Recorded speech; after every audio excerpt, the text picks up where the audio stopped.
From D to D. Opo, magluluto ako ng sopas ngayon dahil maulan ngayon. Wala naman din tayong kakadil kaya idadaan na lang natin sa pagluluto. Pero habang tumatagal, mas lumalala yung cravings ko.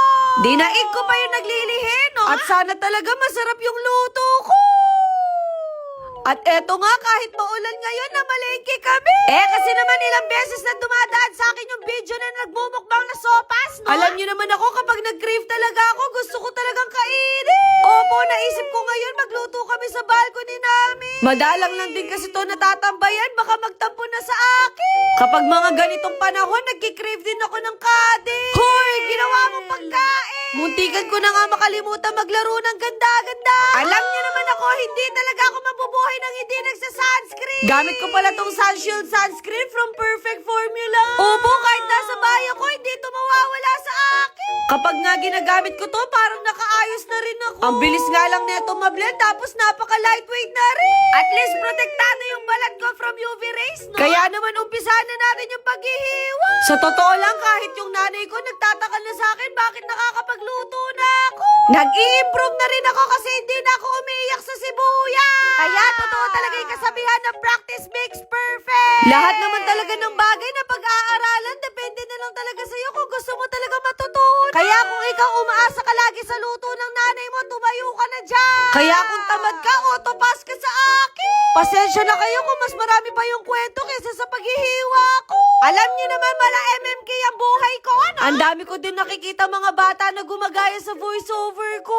Hindi ko na din alam kung ano ba yung magiging emotion ko kasi merong masaya, meron din umiiyak. Napaghahalataan tuloy na nakakairita yung boses ko. Dito na din kasi talaga ako nasanay kaya hindi ko na talaga siya mababago.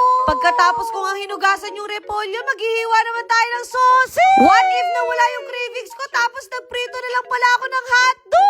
Siguro kapag ginawa ko yun, bukas wala nang manonood sa akin. Ginisa ko na nga itong bawang at sibuyas sa butter natin. Ngayon maglalagay naman tayo ng breast chicken.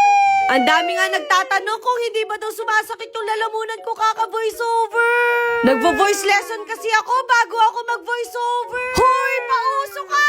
Nilagay ko na nga dito yung carrot, sausage, pati na rin yung macaroni pasta. Opo, minekos-mekos ko lang din yan. Naglagay na rin ako ng maraming tubig kasi tataba pa yung mga pasta natin. Habang hinihintay natin kumulo, i-flex ko lang sa inyo yung view namin dito.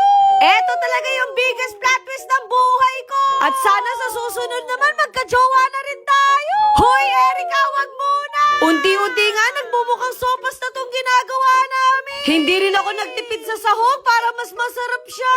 I suggest 2 evaporated milk yung ilagay niyo para mas malasa. At finally, luto na yung sopas natin. Iba pala talaga yung nagagawa kapag inspired ka, no? Excited tuloy akong tikman yung niluto ko. Kung siguro nakatira pa kami doon sa old house, baka napamigay ko na to sa mga kapitbahay namin. Ngayon, iti-taste test na natin. Hindi nga ako nagkamali, napakalasa at lambot ng niluto namin. Mas lalo nga to sumarap dahil nga umuulan. Hindi ko nga mapapadala sa mga viewers ko, kaya gawin nyo na lang to sa bahay. Pinatikim ko nga kay Bunso, talagang nagustuhan niya rin. Sa cookers kong nanay, approved din sa kanya. Hindi man nakita sa video, pero nakatatlong balik sila, no? At dahil marami naman yung niluto namin, pamimigay namin sa mga guard dito. Kapag may mga sobra din talaga kaming ulam, sa kanila talaga namin binibigay. Kasi nalaman namin, puro dilata lang yung kinakain nila. Sakto, hindi na umuulan, kaya si Mama at Papa sumama na rin. At kahit sa off-cam talaga, sobrang close at open namin sa isa't isa. Kumbaga, wala na akong matatago sa kanila kahit crush ko, kilala nila. Kaya lahat ng baho at kasigat-sigitan na buhay ko, alam talaga nila. Ayun lang.